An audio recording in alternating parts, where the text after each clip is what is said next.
Sometimes broken souls find each other in the vast wilderness, healing wounds that seemed impossible to mend through patient love, forgiveness, and the precious gift of second chances.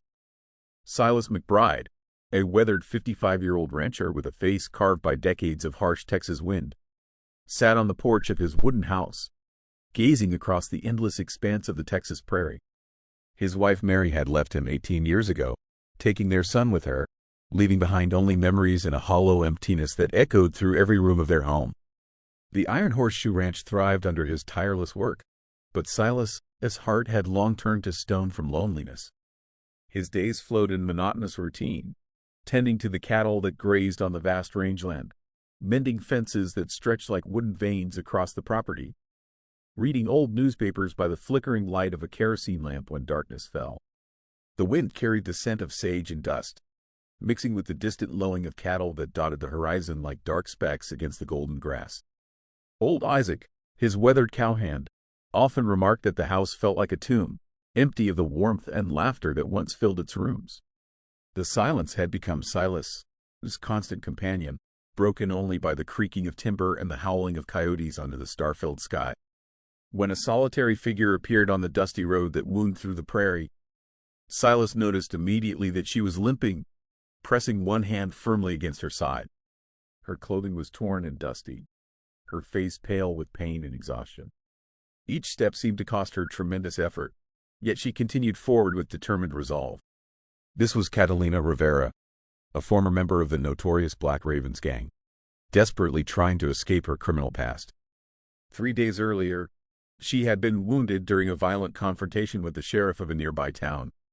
The night before reaching Silas's ranch, a pack of coyotes had attacked her as she sought shelter in a rocky outcrop, leaving deep scratches on her arms and shredding what remained of her traveling dress. Now she searched for sanctuary, unaware that fate was leading her to a man whose life would intertwine with hers forever. The setting sun cast long shadows across the prairie as she approached the Iron Horseshoe Ranch, each painful step bringing her closer to a destiny neither could have imagined. Catalina approached Silas's ranch, barely keeping herself upright on trembling legs. The pain in her side sent sharp jolts through her body with each labored step, yet she refused to surrender to weakness. She was dressed in a worn brown riding costume that had once been fine but now bore the marks of hard travel and violence. The fabric was torn in several places, stained with dust and dried blood from her various wounds. On her feet were men's cowboy boots, scuffed and weathered from countless miles of walking across unforgiving terrain. The leather was cracked and faded, but they had served her well during her desperate flight from the law. Over her shoulder hung a small saddlebag containing her meager possessions, everything she owned in the world reduced to what could fit in a single worn pouch. Despite her injuries and obvious exhaustion, Catalina carried herself with unmistakable dignity. Her dark eyes held a quiet strength that spoke of someone who had endured far worse than physical pain. When she finally reached the porch where Silas sat watching her approach, her voice was soft but steady, revealing an inner resolve that impressed the weathered rancher. Silas found himself struck by her composure in the face of such obvious suffering. Here was a woman who had clearly been through hell, yet she stood before him with her head held high, asking nothing and demanding nothing. Something in her bearing reminded him of a wild horse that had been broken but never truly tamed. Without hesitation, he offered her work as a cook and housekeeper in exchange for shelter and food. It was an arrangement born of practicality rather than charity. His house had grown cold and cheerless over the years, and he had grown tired of his own poor cooking and the accumulating dust that settled on every surface. On the Wild West frontier, there existed an unspoken rule that decent folks did not pry into each other's pasts. A person's yesterday was their own business, and what mattered was how they conducted themselves today. Neither Silas nor Catalina questioned the other about the shadows that had brought them to this moment of mutual need. Catalina accepted his offer with quiet gratitude, understanding that he was offering her more than just work. He was giving her a chance at redemption, an opportunity to prove that she could be more than her past mistakes. She settled into the small room beside the kitchen, a space that would become her sanctuary from the world that hunted her. Catalina gradually recovered from her wounds and began managing the household with quiet efficiency that surprised even herself. Her movements were deliberate and purposeful as she unpacked her few belongings in the small room beside the kitchen. From her worn saddlebag, she withdrew only the most essential items, An old prayer book with pages yellowed by time and use. A silver medallion that caught the lamplight as she held it tenderly. A clean shirt that she had saved for better days. And bandages for dressing her wounds.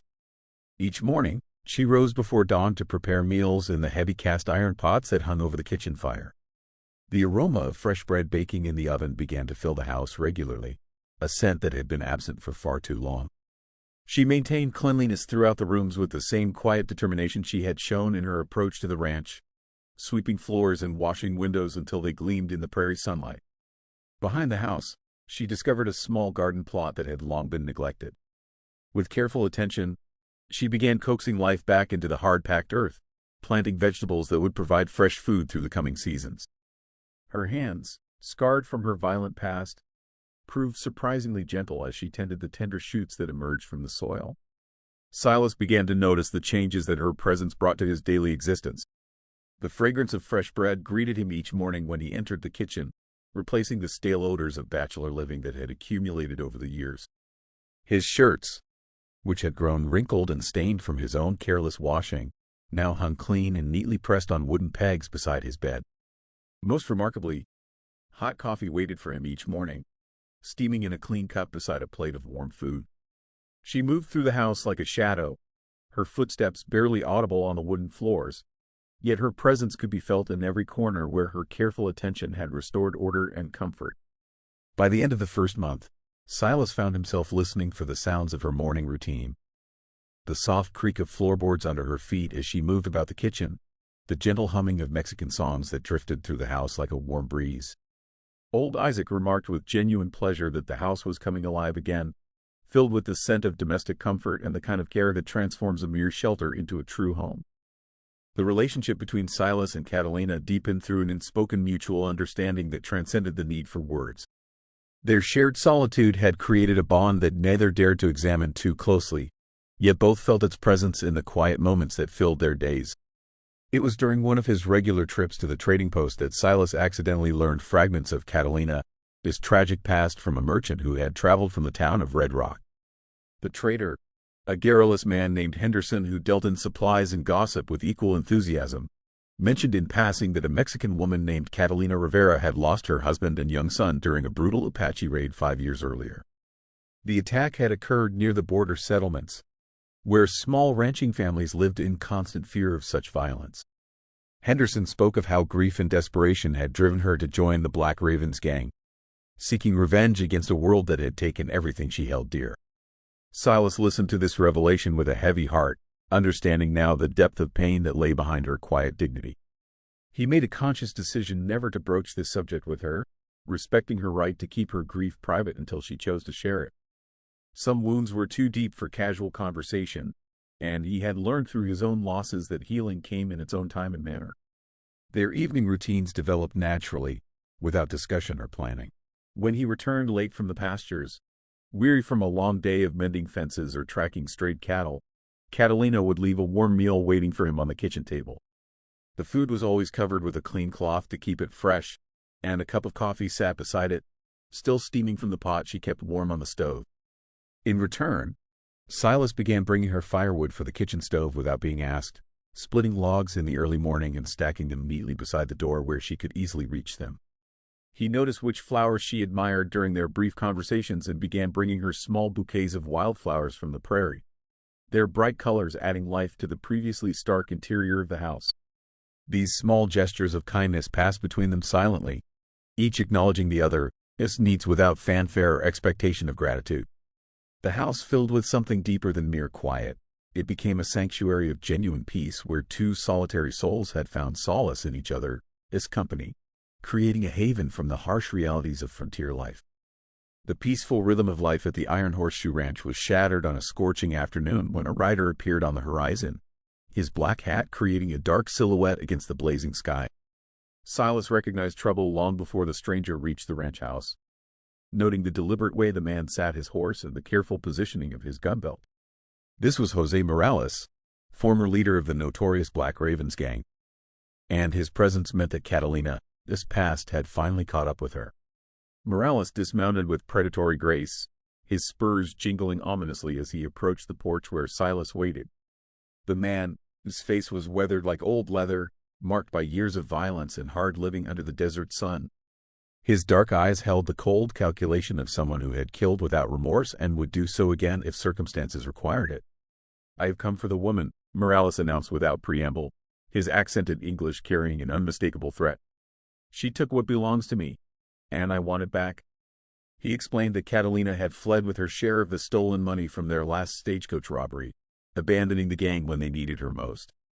According to his version of events, she had betrayed her oath to the Black Ravens and stolen a considerable sum that rightfully belonged to the entire gang. Silas reached for his rifle, which leaned against the porch railing within easy grasp. The weapon felt familiar and reassuring in his hands as he leveled it at the unwelcome visitor. "State your business clearly, then move along," he said with quiet authority, his voice carrying the weight of a man who had faced down rustlers and hostile Indians without flinching. Catalina emerged from the house at the sound of raised voices, her face pale but composed as she recognized her former leader. With calm dignity that impressed both men, she firmly denied the accusations against her. "I left the gang with empty hands and a clear conscience," she stated, her voice steady despite the danger she faced. "I wanted nothing but the chance to start a new life, free from the violence and bloodshed that consumed us all." The confrontation revealed the painful truth about her criminal past, but it also demonstrated the depth of Silas' commitment to protecting her. As Morales mounted his horse and rode away with threats to return, Catalina attempted to apologize for bringing such trouble to his peaceful ranch. Silas firmly assured her that she was under his protection and had every right to build a new life, regardless of what shadows might follow her from the past. The morning after Morales' threatening visit, Silas saddled his horse and rode the dusty trail to Red Rock, determined to seek official protection for Catalina. The town sheriff, a grizzled veteran named Tom Bradley who had maintained law and order for over 2 decades, listened carefully to Silas' account of the previous day, his confrontation. Bradley consulted his stack of wanted posters and official correspondence, spending considerable time reviewing the legal status of former gang members who had abandoned their criminal activities. When Silas returned to the ranch that evening, he brought reassuring news that lifted a tremendous burden from Catalina's shoulders. "The law is on your side," he told her as they sat on the porch watching the sun paint the sky in brilliant shades of orange and purple. "You are not wanted by any jurisdiction, and you have every right to live peacefully wherever you choose." The relief that washed over her face was profound, as though she had been holding her breath for years and could finally exhale. Their relationship deepened through this shared sense of vulnerability that the confrontation had revealed. Both had been forced to acknowledge that their peaceful existence could be threatened by forces beyond their control, and this mutual recognition drew them closer together. For the first time since her arrival, Silas began sharing memories of his past, telling her about his son Ethan, who had died in childhood from fever during a particularly harsh winter when the nearest doctor was 3 days' ride away. Catalina responded by sharing her own painful memories of the family she had lost to Apache raiders. She spoke of her husband Miguel, a gentle man who had loved the land and dreamed of building a prosperous ranch, and of their son Diego, who had been only 6 years old when violence shattered their world. These conversations, painful as they were, created a bridge of understanding between two people who had both lost everything they held dear. They began eating their meals together more frequently, abandoning the polite distance they had maintained since her arrival. Silas showed her how to care for an injured calf that had been attacked by wolves, teaching her the gentle techniques required to nurse the frightened animal back to health. In return, she prepared his favorite molasses cookies, a recipe she had learned from her grandmother in Mexico. Small expressions of tenderness became more common between them. Silas would bring her wild prairie flowers during his morning rides, their bright colors adding beauty to the simple rooms of the house. The silences that had once served as defensive walls between them transformed into comfortable intimacy, and Silas finally acknowledged to himself that his feelings had grown far beyond mere loneliness into something deeper and more profound. On a warm evening in late spring, as they sat together on the porch watching the cattle graze in the distance, Silas surprised Catalina with an announcement that changed the course of their quiet existence. "I have sent word to the traveling preacher," he said with characteristic directness, his weathered hands clasped tightly in his lap. "I would be honored if you would consent to become my wife." His proposal was simple and sincere, delivered without flowery speeches or romantic gestures. Yet it carried the weight of genuine affection and deep respect. He explained that he was not offering her his name and protection out of pity or mere convenience, but because he had come to cherish their shared happiness and the peace they had found together. "I am not trying to rescue you," he said, meeting her startled gaze with steady honesty. "You have proven that you can take care of yourself better than most men I know. What I am offering is a true partnership, built on the foundation of mutual respect and the affection that has grown between us." Silas assured her that if she chose to decline his proposal, it would not change their current arrangements in any way. She would continue to have a secure home at the Iron Horseshoe Ranch for as long as she desired, with no obligations beyond the work they had already agreed upon. This generous promise demonstrated that his offer came from genuine feeling rather than any attempt to bind her to him through necessity or dependence. Catalina was initially overwhelmed by the unexpected proposal, her mind racing as she considered the implications of such a momentous decision. She had learned to trust Silas completely during their months together, recognizing in him a rare man who treated her as an equal partner rather than a burden to be managed. After several days of careful consideration, she accepted his proposal, but not without making a request of her own. "If we are to be married," she said with a gentle smile that transformed her usually serious expression, "then you must wear your finest suit and trim that wild beard of yours. A woman deserves to have her husband look presentable on their wedding day." Her teasing tone carried genuine affection, and Silas found himself laughing for the first time in years. The wedding ceremony took place on the very porch where they had spent so many quiet evenings together, with the traveling preacher performing the simple service in the presence of old Isaac and several neighboring ranchers who had ridden over for the occasion. Their vows were spoken quietly, like prayers offered to the vast sky above them, each word carefully chosen and deeply meant.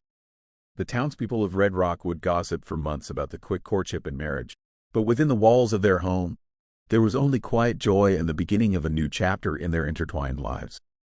Silas and Catalina carefully built their married life together, initially maintaining separate bedrooms as they navigated the delicate transition from companionship to intimacy.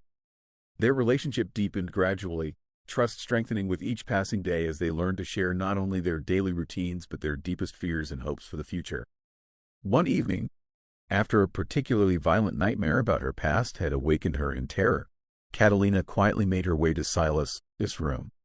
He welcomed her without question, holding her gently as she trembled from the memories that haunted her sleep. His tender comfort during that vulnerable moment became the turning point in their physical closeness, marking the beginning of their true union as husband and wife. Spring arrived early that year, bringing with it a sense of renewal that seemed to mirror their own transformation. The apple orchard that Catalina had planted behind the house burst into magnificent bloom, creating a canopy of white and pink blossoms that perfumed the air with sweetness. The sight of those flowering trees filled both of them with quiet pride, representing new life growing from careful nurturing and patient love. Silas constructed a wooden swing beneath the largest apple tree, where they spent their evenings watching the sun set over the endless prairie. These peaceful moments became sacred to them, a time when the day's work was done and they could simply enjoy each other's presence in comfortable silence or gentle conversation. News arrived from Dallas that Jose Morales had been killed during an attempted bank robbery, shot down by local lawmen in a violent confrontation that left 3 men dead. When Catalina read the newspaper account of his death, she carried the paper outside and burned it in the yard, watching the flames consume the last tangible connection to her criminal past. "I will not allow the shadows of yesterday to darken our tomorrow," she told Silas as they watched the ashes scatter in the wind. Her words carried a finality that spoke of a woman who had made peace with her history and chosen to embrace the promise of redemption that their love offered. The house that had once echoed with loneliness now rang with quiet laughter and the sounds of domestic contentment. Old Isaac remarked that the Iron Horseshoe Ranch had become a place where healing happened naturally, where 2 broken souls had discovered that love could indeed conquer the deepest wounds that life could inflict. In the warm days of summer, Catalina discovered that she was expecting a child, despite her age and the hardships she had endured. The news filled her with both wonder and apprehension, as she had believed that chance for motherhood had passed her by forever. When she shared this miraculous news with Silas, his weathered face lit up with a joy she had never seen before, his eyes bright with tears of happiness and profound gratitude. Silas received the announcement with tenderness and overwhelming excitement that surprised them both. He had long ago accepted that his bloodline would end with him, that the Iron Horseshoe Ranch would pass to strangers when his time came. Now, The possibility of a child to carry on his legacy filled him with renewed purpose and hope for the future that stretched beyond his own mortality. As autumn painted the prairie in shades of gold and crimson, they welcomed their son into the world during a gentle October morning when the air was crisp and clear. They named him Joshua, after the biblical warrior who had led his people to the promised land, hoping their child would possess the strength and courage to face whatever challenges life might bring. The ranching community and the residents of Red Rock rallied around the new family with heartwarming generosity. Neighbors arrived with handmade blankets, wooden toys carved during long winter evenings, and jars of preserved food to help sustain them through the demanding early months of parenthood. The celebration of new life brought together people who understood the precious nature of family in a harsh frontier environment. Catalina stood on the porch one golden afternoon, holding little Joshua in her arms as she gazed out over the endless expanse of prairie grass that rippled like waves in the autumn breeze. The land that had once seemed so foreign and intimidating now felt like home, a place where she had found not only safety but genuine happiness and the chance to build something lasting and beautiful. Silas watched his wife and son from the doorway, understanding with crystal clarity that while the ranch might outlive him, it would now preserve the memory of their love for generations to come. The child represented far more than new life. He symbolized their triumph over the pain and loss that had once defined their existence. Their transformation from two broken individuals into a complete family demonstrated the healing power of patient, faithful love that refuses to surrender to despair or bitterness. Years passed in peaceful harmony at the Iron Horseshoe Ranch. Silas, Catalina, and their son Joshua had created a strong family unit that became a beacon of stability in the often turbulent frontier community. The ranch prospered under their joint stewardship, with Catalina proving herself an astute partner in managing both the livestock and the financial aspects of their growing enterprise. The Iron Horseshoe Ranch became renowned throughout the territory for its generous hospitality. Travelers passing through the harsh Texas prairie knew they could find a warm meal and safe shelter at the McBride homestead. Catalina established a small school in their front parlor, teaching reading and writing to children from neighboring ranches who would otherwise have grown up without education. Silas often reflected on how completely the house had been transformed by the presence of love and purpose. Rooms that had once echoed with emptiness now rang with Joshua, his laughter and the voices of visiting children reciting their lessons. The kitchen, where Catalina had first proven her worth as a cook, became the heart of a home where community members gathered to share news and celebrate important occasions. The story of their unlikely romance became part of local folklore. Travelers would speak of the old rancher who married the mysterious Mexican woman, creating legends that grew more elaborate with each telling. But within the walls of their home, no one kept score of who had rescued whom. Their love had been built on mutual respect and shared healing rather than debt or obligation. As Joshua grew into a strong young man, he learned the values of hard work and compassion that his parents embodied. He helped tend the cattle, learned to read the weather patterns that could mean the difference between prosperity and disaster, and absorbed the lessons of forgiveness and redemption that his transformation represented. Catalina taught him to speak Spanish alongside English, ensuring he understood both sides of his heritage. She shared stories of her family, its traditions, while embracing the American frontier culture that had given her a second chance at happiness. Their home became a bridge between two worlds, demonstrating that love could transcend all boundaries of race, class, and past mistakes. Their love story concluded with the understanding that true love does not announce itself with grand gestures or dramatic declarations. Instead, it exists quietly and persistently, enduring all trials that time can bring, taking root like deep foundations in the fertile soil of the Texas prairie that had witnessed their remarkable journey from solitude to fulfillment.